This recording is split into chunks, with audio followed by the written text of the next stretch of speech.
എന്റെ വാസവൻ പുളകിതനാകുന്നത് ഞാൻ കണ്ടു. യോഗി ആദിത്യനാഥിന്റെ സന്ദേശം ഞാൻ ഒരു നിമിഷം ഓർത്തു, വല്ല UDF സർക്കാർ ഇരിക്കുന്ന സമയത്ത് നമ്മളെ വല്ല ദേവസ്വം ബോർഡിന്റെ ഒരു യോഗത്തിലായിരുന്നു യോഗി ആദിത്യനാഥിന്റെ സന്ദേശം വായിച്ചതെങ്കിൽ കേരളത്തിൽ എന്തായനെ പിന്നെ എന്തായനെ? ഇതിപ്പോ അതല്ല, നിങ്ങൾ തെറ്റിദ്ധരിക്കുന്നു. ആ യാത്രയിലാണ് പിണറായി വിജയൻ. യോഗി ആദിത്യനാഥ് എന്ന് പറയുന്നത് ഇദ്ദേഹത്തിന്റെ കൂട്ടുകാരനാണ്. ഇപ്പോൾ ഇദ്ദേഹം എന്നാണ് കാഷായ വസ്ത്രം ധരിക്കുന്നതെന്ന് മാത്രം വിചാരിച്ചാൽ ആ പോക്കാണ്. തത്വമസി എന്നൊക്കെ പിണറായി വിജയൻ പറഞ്ഞു കേട്ടിട്ട് ഞെട്ടിയിരിക്കുകയാണ് ഞാൻ.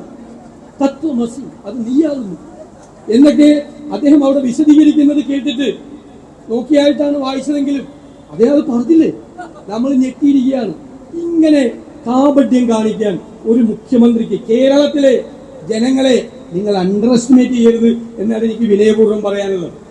അതാണ് പറയാനുള്ളത്. പിന്നെ ദേ ഒരു സാധനം വന്നേക്കുവാണ്, വികസന സദസ്. എവിടെയാണ്? പഞ്ചായത്തിലും മുനിസിപ്പാലിറ്റിയിലും കോർപ്പറേഷനും. അടുത്ത മാസം 15-ാം തീയതി ആകുമ്പോഴേക്ക് ഇലക്ഷൻ പ്രഖ്യാപിക്കാൻ പോവാ. ഏത്? ലോക്കൽ ബോഡിയിൽ. അപ്പൊ എന്തിനാണോ വികസന സദസ്?